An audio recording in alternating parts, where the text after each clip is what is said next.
कालामणि की शक्ति और अंतिम युद्ध। कालमणि की पहली झलक।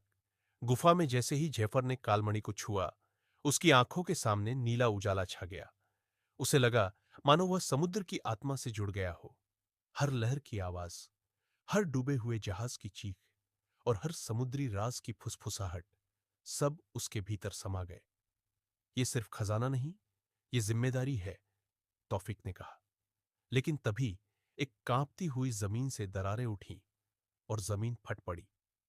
पुराने दुश्मन की वापसी।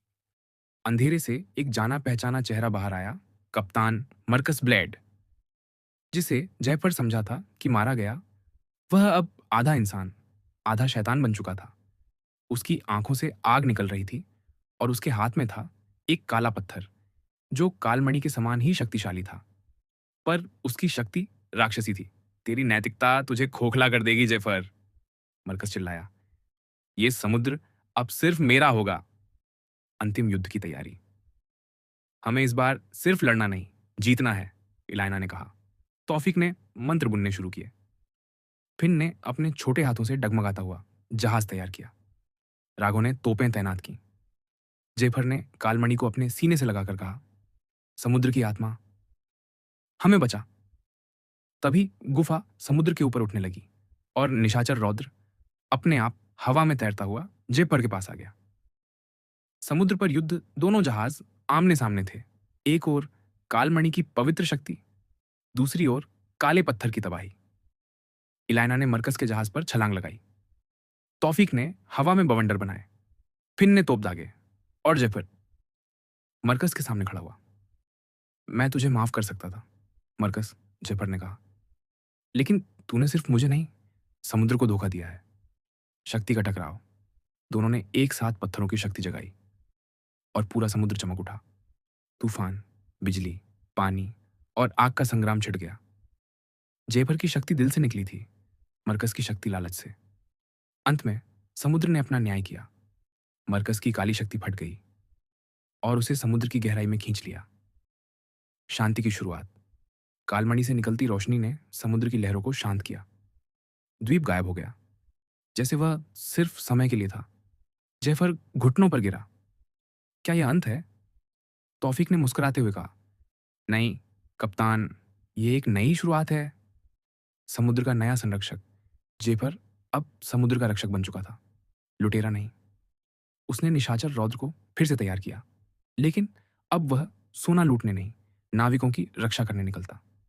इलायना, तौफीक, राघव और फिन उसके साथ नए सफर पर निकले। खजाने की खोज नहीं, बल्कि सत्य की यात्रा पर। समुद्री लुटेरा, काला जहाज का रहस्य, भाग 6। जलनगर, समुद्र के नीचे की सभ्यता, समुद्र के नीचे की पुकार। कालमणि की शक्ति जागने के बाद जयफर के सपनों में एक नई पुकार आने लगी थी। एक रहस्यमयी आवाज कहती, रक्षक बनना अंत नहीं, अभी एक वादा बाकी है। एक रात जयफर ने तौफीक और इलायना को बुलाया। हमारा अगला पड़ाव जलनगर है, एक सभ्यता जो समुद्र की गहराइयों में है। तौफीक चौंका। वो तो किंवदंती है, कहते हैं कि वहां जलमानव रहते हैं जो समय को भी रोक सकते हैं। जेफर गंभीर था। अगर कालमणि की शक्ति को संतुलित न किया गया तो समुद्र फिर उथल पुथल करेगा। जलनगर का द्वार, निशाचर रौद्र एक विशेष समुद्र की घाटी तक पहुंचा, जिसे कहते थे शांत जल द्वार। वहां पर एक पत्थर की मूर्ति थी जो आधा मनुष्य और आधा मछली जैसा था। जेफर ने कालमणि को मूर्ति के सामने रखा और पूरी घाटी में एक कंपन फैल गया। पानी अपने आप फटने लगा और नीचे एक विशाल सुरंग खुल गई। दल ने सांस रोकने वाले जादुई गोले पहने और समुद्र की गहराई में उतर गए। जलनगर, समय से परे एक शहर वे पहुंचे। एक अद्भुत नगर में, नीले प्रकाश से चमकता हुआ, कांच जैसे गुंबदों से ढंका, जिसमें जलमानव तैरते थे। उनका मुखिया था राशि मेराक, 1000 वर्ष पुराना ज्ञानी जो कालमणि की शक्ति का रक्षक था। जेफर ब्लैकस्टॉर्म, मेराक ने कहा, तुमने कालमणि को जगा दिया है, पर इसका संतुलन एक और पत्थर के बिना असंभव है, प्राणमणि। प्राणमणि की खोज। प्राणमणि एक प्राचीन ज्वालामुखीय द्वीप पर छिपी थी, अग्निताप द्वीप, जो अब निष्क्रिय माना जाता था।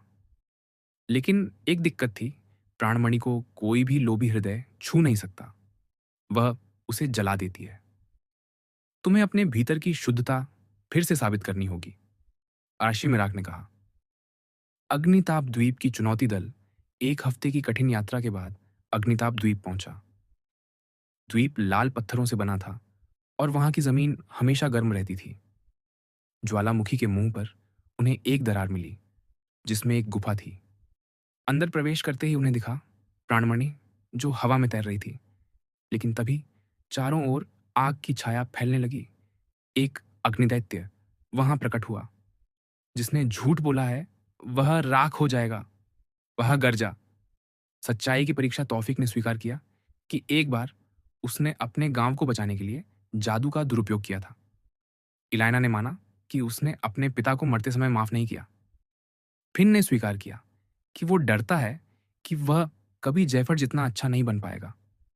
जब सभी ने अपने डर और सच्चाइयां स्वीकार की, अग्निदैत्य शांत हो गया। तुम सबने अपना बोझ उतार दिया, अब प्राणमणि तुम्हारी ही है। शक्तियों का संतुलन कालमणि और प्राणमणि को मिलाया गया और आकाश से एक नीला और सुनहरा प्रकाश समुद्र में समा गया। आर्शी मिराक ने कहा, अब समुद्र शांति में रहेगा। लेकिन तुम्हारी परीक्षा यहीं खत्म नहीं हुई।